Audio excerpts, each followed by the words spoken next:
So hello and welcome everyone, welcome to প্রতিষ্ঠা education and training. আজকে আমরা নিয়ে চলে এসেছি কেমিস্ট্রির আরও একটা মোস্ট ইম্পর্টেন্ট টপিক, যেটা থেকে আমরা কিন্তু বারবার আমাদের এক্সামে কোশ্চেন তৈরি হতে দেখি। সেটা কি? সেটার কিছুই নয়, সেটা হচ্ছে আমাদের জ্বালানি বা ফসিল ফুয়েল। ওকে, তো আমরা প্রিভিয়াস ইয়ার যে কোনো এক্সাম, আমাদের WBPSC বা PRB বা পুলিশ রিক্রুটমেন্ট বোর্ডের যে কোনো এক্সামকে যদি আমরা ফলো করি, তাহলে সেখানে আমরা দেখতে পাই মাঝে মাঝে কিছু কোশ্চেন এরকম করে দেয়। ধরো ওয়াটার গ্যাসের উপাদান কি, ধরো প্রোডিউসার গ্যাসের উপাদান কি, ধরো আমরা যে ঘরে ডোমেস্টিক সিলিন্ডারগুলোকে ইউজ করি LPG গ্যাসেস, তার উপাদানগুলো কি। এইসব উপাদান থেকে কিন্তু অনেক অনেক অনেক কোশ্চেন আমরা এক্সামে তৈরি হতে দেখি। তো প্রত্যেকটা ডিটেলস একদম ছোট করে আজকে আমরা দেখতে চলেছি আমাদের এই ক্লাস ভিডিওর মধ্যে। Clear everyone? তো চলো দেরি না করে স্টার্ট করা যাক। একদম প্রথমে আমরা হচ্ছে কি জ্বালানি কাকে বলে সেটাকে আমরা একবার জেনে নিই। What do you mean by fuel? জ্বালানি কাকে বলে? তাহলে যদি অ্যাকর্ডিং টু আমরা ডেফিনেশন ফলো করতে যাই, তাহলে জ্বালানি হচ্ছে এক ধরনের পদার্থ যার দহনে তাপ শক্তি উৎপন্ন হয়। ক্লিয়ার হলো পয়েন্টটা? মানে জ্বালানি হচ্ছে এরকম একটা পদার্থ যেটার দহনের ফলে বা যার কম্বাশনের ফলে বা যেটা জ্বলে উঠলে সেখান থেকে আমাদের তাপ তৈরি হয়, যেই তাপ দিয়ে আমরা ফার্দার কোনো রকম কিন্তু কাজটা করতে পারি। সেই তাপ শক্তিটাকে আমরা অন্য শক্তিতে রূপান্তরিত করে কোনো কাজটাকে কিন্তু করতে পারি। তাহলে এই যে আমাকে তাপ শক্তিটা তো তৈরি করতে হবে অন্য শক্তিতে রূপান্তরকরণের জন্য, তাহলে তাপ শক্তি আমরা কি করে তৈরি করব? তাহলে যেই পদার্থের দহনের ফলে আমাদের তাপ শক্তিকে আমরা তৈরি হতে দেখব, তাকেই বেসিক্যালি আমরা কি বলি? তাকেই বেসিক্যালি আমরা কিন্তু জ্বালানি বলি।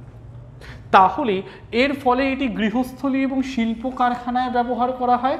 তাপ শক্তি যেখানে যেখানে দরকার বা যে যে কাজের জন্য আমার তাপ শক্তি দরকার, সেই তাপ শক্তিটাকে তাহলে আমরা পাবো কি করে? এই জাতীয় বা জ্বালানি পদার্থের দহনের ফলে। যেরকম ধরো স্টিম ইঞ্জিন চালানো হয়, স্টিম ইঞ্জিন কি করে চালানো হয়? কয়লার দহনের ফলে বেসিক্যালি স্টিমটাকে আমরা তৈরি করা হয়। তাহলে যে কয়লাটাকে আমরা দিচ্ছি, কয়লাটাকে আমরা জ্বালাচ্ছি, তার ফলে কি তৈরি হচ্ছে? সেখান থেকে আমার হিট এনার্জি তৈরি হচ্ছে। আমি রাস্তায় একটা দোকানে চা খেতে গেলাম, সেখানে দেখলাম উনুনে চায়ের কেটলিটা আমার গরম হচ্ছে। কি করে হচ্ছে? কারণ উনুনের মধ্যে আমি রেখেছি হলো কয়লা, কয়লাটার দহন হচ্ছে, কম্বাশন হচ্ছে, আর কয়লাটা দাহিত হয়ে সেখান থেকে আমার একটা তাপ শক্তি কিন্তু তৈরি হচ্ছে, যেই তাপ শক্তি থেকে ইলেকট্রিক কেটলিটা গরম হচ্ছে, আর আমি চাটাকে কিন্তু সেখান থেকে খেতে পারছি গরম গরম। ক্লিয়ার? তাহলে এগুলোই কয়লাটাকেই বেসিক্যালি আমরা কি বলছি? জ্বালানি বলে চলছি। যেটাকে দহনের ফলে তাপ শক্তি তৈরি হয় তাকেই বেসিক্যালি কি বলা হয়? আমাদের জ্বালানি বলা হয়। এবারে জ্বালানি কিন্তু আবার তিন ধরনের হয়। দেখো এখানে বলছে কঠিন জ্বালানি। কঠিন জ্বালানির উদাহরণ কি? কাঠ, গরুর বিষ্ঠা, যেটাকে আমরা ঘুঁটে বলে চলি।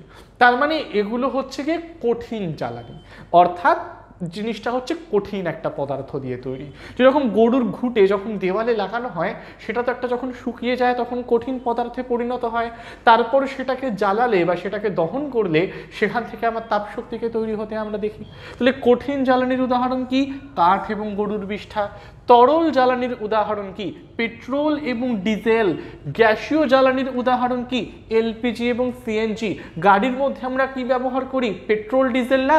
আর পেট্রোল ডিজেল যাকে যখন পেট্রোল পাম্প থেকে আমরা গাড়ির মধ্যে ভরি, সেটা তো তরল অবস্থায় থাকে। তার ফলে সেটার দহনের ফলে গাড়ির ইঞ্জিনে আমার এই পেট্রোল বা ডিজেলের দহনের ফলে বেসিক্যালি কি জেনারেট হয়? তাপ শক্তি, যেখান থেকে গাড়িটা আমার এগিয়ে চলে। এর পরবর্তী হচ্ছে কি গ্যাস। গ্যাসীয় জ্বালানিগুলো কি কি? LPG এবং CNG। LPGর ফুল ফর্ম জাস্ট আমরা একটু নোট ডাউন করে নেব। That means liquefied petroleum gas. Liquefied petroleum gas, এটা কার ফুল ফর্ম? এটা হচ্ছে কি আমাদের LPGর ফুল ফর্ম। LPG মানে কি? LPG মানে হচ্ছে কি আমাদের ঘরে রান্না করার জন্য আমরা যে লাল রঙের সিলিন্ডারগুলোকে ব্যবহার করি না, সেগুলোই কিন্তু বেসিক্যালি হচ্ছে আমাদের এই LPG সিলিন্ডার, যার পুরো কথাটা লিকুইফাইড পেট্রোলিয়াম গ্যাস। দ্বিতীয় ইম্পর্টেন্ট পয়েন্টে চলে আসি, সেটা হলো কি সিএনজি। সিএনজির ফুল ফর্ম কি জানো? সিএনজির ফুল ফর্ম, আচ্ছা সিএনজির ফুল ফর্ম আমি লিখবো না, সিএনজির ফুল ফর্ম কমেন্ট বক্সে অ্যান্সার চাই প্রত্যেকের। সিএনজির ফুল ফর্ম কমেন্ট বক্সে অ্যান্সার চাই যে সিএনজির পুরো কথাটা কি। আর এই সিএনজি এটাকে বেসিক্যালি কোথায় ব্যবহার করা হয়? ধরো রাস্তার মধ্যে আমাদের অটো চলছে, এই যে অটোওয়ালারা বলে না যে আমরা গ্যাস ভরতে যাচ্ছি, বেসিক্যালি তারা অটোর মধ্যে কি ভরে, সিএনজি কে ভরে। আমরা সিএনজিটাকে কিন্তু যেটাকে আমরা বলি বিজনেস পারপাসে বেসিক্যালি ইউজ করে থাকি। এলপিজি হচ্ছে গিয়ে ডোমেস্টিক পারপাস, সিএনজি হচ্ছে গিয়ে বিজনেস পারপাস। তাহলে এই তিনটে হচ্ছে গিয়ে আমাদের জ্বালানির তিনটে প্রকার। নেক্সট একটা ইম্পর্টেন্ট পয়েন্ট এখানে বলছি তাপন মান, ক্যালোরিফিক ভ্যালু। এই কথার অর্থ কি, 1 গ্রাম জ্বালানি অতিরিক্ত অক্সিজেনের উপস্থিতিতে, পয়েন্টটাকে প্রত্যেকে মাথায় রাখবে, 1 গ্রাম জ্বালানি অতিরিক্ত অক্সিজেনের উপস্থিতিতে দহন করলে যে পরিমাণ তাপ আমার উৎপন্ন হবে। কি বললাম পয়েন্টটা ভালো করে বোঝার চেষ্টা করো। 1 গ্রাম জ্বালানি আমাকে নিতে হবে, তারপর সেই 1 গ্রাম জ্বালানিকে অতিরিক্ত অক্সিজেনের উপস্থিতিতে আমি দহন করব। তাহলে এই অতিরিক্ত অক্সিজেনের উপস্থিতিতে 1 গ্রাম জ্বালানিকে দহনের ফলে যেই তাপটা আমার উৎপন্ন হবে, সেই তাপের মানকে ওই জ্বালানির তাপন মান বলা হয়। ক্লিয়ার হলো না পয়েন্ট প্রত্যেকের? তাহলে 1 গ্রাম জ্বালানি অতিরিক্ত অক্সিজেনের উপস্থিতিতে দহনের ফলে যেই তাপটা আমার উৎপন্ন হবে তাকেই বেসিক্যালি আমরা কি বলি, তাপন মান বা ক্যালোরিফিক ভ্যালু বলে চলি। পয়েন্ট ক্লিয়ার হলো প্রত্যেকের?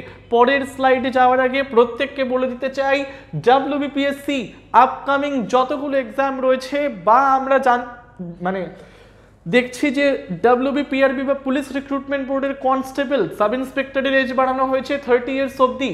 এই প্রত্যেকটা ওয়েস্ট বেঙ্গল রিলেটেড যতগুলো এক্সাম রয়েছে, আমাদের municipal service commission, public service কমিশনের food SI, clerkship, miscellaneous, ICDS, এই প্রত্যেকটা এক্সামের জন্য যারা নিজেদেরকে তৈরি করতে চাইছো তারা আমাদের বেঙ্গল কম্বাইন্ড অনলাইন কোর্সটাকে জয়েন করতে পারো। পুরো কোর্সের ফি হচ্ছে কি অনলি 689, আর এই পুরো কোর্সটা কিন্তু তোমরা 1 বছরের জন্য ভ্যালিডিটিতে অ্যাভেল করতে পারবে।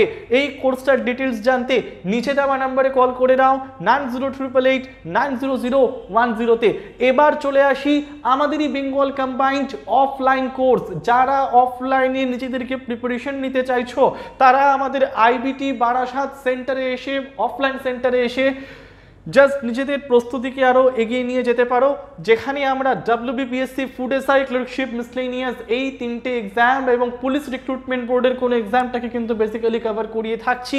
Monthly fee only 500 rupees. আর এই জিনিসটাকে কভার করতে বা আরো ডিটেলস জানতে নিচে দেওয়া নাম্বারে কল করে নাও 9088890080 তো চলো দেরি না করে চলে আসছি আমরা পরের স্লাইডে। সেটা কি, সেটা হলো গিয়ে ইগনিশন উষ্ণতা বা ইগনিশন টেম্পারেচার, মানে সর্বনিম্ন তাপমাত্রায় কোনো বস্তুর মধ্যে যদি আমার আগুন ধরে যায়, মানে কি ব্যাপারটা কি?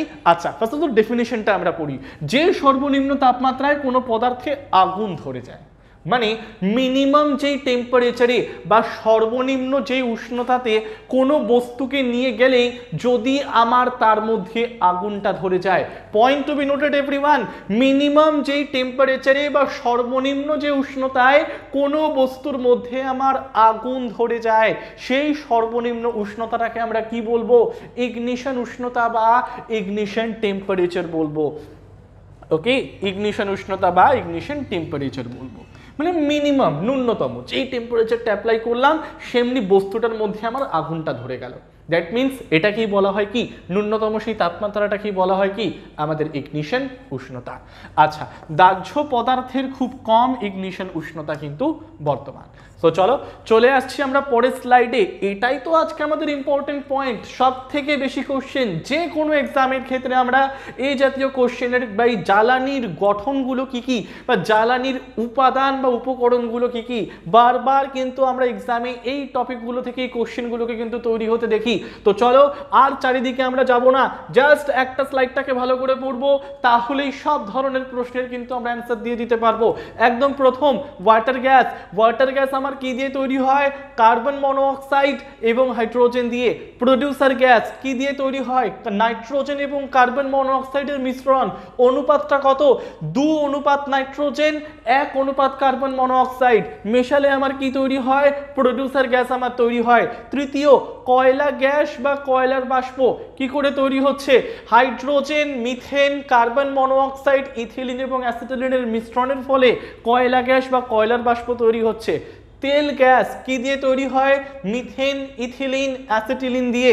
জৈব গ্যাস কি দিয়ে তৈরি হয়? মিথেন, কার্বন ডাইঅক্সাইড, হাইড্রোজেন এবং নাইট্রোজেন দিয়ে।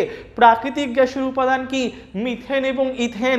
এলপিজি, লিকুইফাইড পেট্রোলিয়াম গ্যাস যেটা আমরা বললাম, তার উপাদান কি? বিউটেন, আইসোবিউটেন এবং কিছু পরিমাণ প্রোপেন। তাহলে এই স্লাইডটা একদম জাস্ট ভেরি ভেরি ইম্পর্টেন্ট বলে মার্ক করে রাখছি। যে কোনো এক্সামে এই প্রত্যেকটা জ্বালানির উপাদান থেকে কিন্তু কোশ্চেন আসবেই আসবে। সো জাস্ট এই স্লাইডটাকে ভালো করে কিন্তু প্রত্যেকে আমরা মেমোরাইজ করে চলবো। সো চলো চলে যাচ্ছি আমরা আমাদের পরের স্লাইডে ইম্পর্টেন্টটাকে রেখে।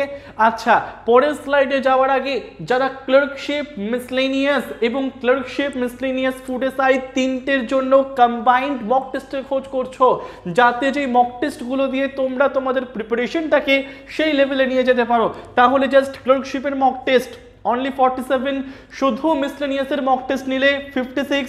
আর যারা মক টেস্টের সিরিজটাকে অ্যাভেল করতে চাও, যেখানে ফুড এসআই, মিসলেনিয়াস এবং ক্লার্কশিপ তিনটে এক্সামের টোটাল 15 মক টেস্টে কভার করা আছে, সেটা কিন্তু অনলি আমাদের 97 রুপিসে। আর এই তিনটে মক টেস্টের আরও ডিটেল জানতে নিচে দেওয়া নাম্বারে কল করে নাও 9088890010 তে। তো চলো দেরি না করে চলে আসছি আমরা পরের স্লাইডে। সেটা কি? সেটা হলো কি অকটেন সংখ্যা। ওকে, অকটেন সংখ্যা মানে কি? চলো একটু দেখে নিই আমরা ছোট করে। অকটেন সংখ্যা মানে কি? পেট্রোল ও গ্যাসোলিনের গুণমান বিচার এই অকটেন সংখ্যা দ্বারাই কিন্তু করা হয়। পেট্রোল এবং গ্যাসোলিনের গুণমান বিচার এই অকটেন সংখ্যা দ্বারাই কিন্তু করা হয়ে থাকে। আইসো অকটেনের মিশ্রণে যে পরিমাণে আইসো অকটেন এবং আইসোহেপটেন থাকে, সেটি হলো ওই আয়তনের শতকরা হারের অকটেন সংখ্যা। তাহলে অকটেন সংখ্যার ডেফিনেশনটা কি আরেকবার আমরা দেখে নিই। আইসো অকটেনের মিশ্রণে যে পরিমাণ আইসো অকটেন এবং আইসোহেপটেন থাকে, সেটি হলো ওই আয়তনের শতকরা হারের অকটেন সংখ্যা। তাহলে অকটেন সংখ্যা বেসিক্যালি মানেটা কি? বেসিক্যালি হচ্ছে গিয়ে পেট্রোল এবং গ্যাসোলিন এই দুটোর গুণগত মান জানার জন্য আমাদের যেই জিনিসটা জানার প্রয়োজন পড়ে, তাকেই আমরা কি বলি? অকটেন সংখ্যা বলে চলি। আচ্ছা, যার মধ্যে সমান বিপরীত জ্বালানি ধর্ম বর্তমান, বা খুব ভালো কথা, আর উচ্চ অকটেন সংখ্যা বিশিষ্ট পদার্থ কিন্তু একটা ভালো জ্বালানির উদাহরণ। আচ্ছা, চলে আসি আমরা পরের স্লাইডে। অকটেন সংখ্যার পরে চলে আসি অ্যান্টি নকিং যৌগ। অ্যান্টি নকিং যৌগ মানে কি, বা অ্যান্টি নকিং কম্পাউন্ড মানে কি? কোনো ইঞ্জিনের অ্যান্টি নকিং ধর্ম নষ্ট হয়ে গেলে তা প্রতিরোধ করতে তেল ব্যবহার করা হয়। এই তেলের পুরো কথা কি? Tetra ethyl lead. তাহলে কোনো ইঞ্জিনের যদি আমার অ্যান্টি নকিং ধর্মটা নষ্ট হয়ে যায়, সেই অ্যান্টি নকিং ধর্মটাকে প্রতিরোধ করার জন্য, বা অ্যান্টি নকিং ধর্ম নষ্ট হয়ে গেলে সেটাকে ঠিকঠাক করার জন্য আমরা কোন উপাদানটাকে ব্যবহার করতে পারি? তেল বা টেট্রা ইথাইল লেডকে কিন্তু ব্যবহার করতে পারি। নেক্সট ইম্পর্টেন্ট পয়েন্ট আমাদের কি বলছে? ক্র্যাকিং। ক্র্যাকিং মানে কি?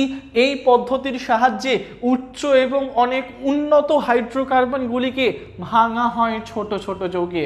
মানে আমাকে দেওয়া হয়েছে বড় বড় হাইড্রোকার্বন, সেটাকে আমি ভেঙে ভেঙে আমার জ্বালানির কাজে সুবিধা করার জন্য ছোট ছোট খণ্ডে পরিণত করে দিলাম। তাহলে এই যে বড় হাইড্রোকার্বনগুলোকে ভাঙলে ছোট খণ্ডে আমার পরিণত হলো, সেটাকে বেসিক্যালি আমরা কি বলছি? তাকে কিন্তু আমরা ক্র্যাকিং বলছি। আর ক্র্যাকিং এর ফলে কি হয়? পেট্রোলের গুণমানটা কিন্তু আমার বৃদ্ধি পেয়ে যায়। শেষ হচ্ছে গিয়ে আমাদের সেটেন সংখ্যা।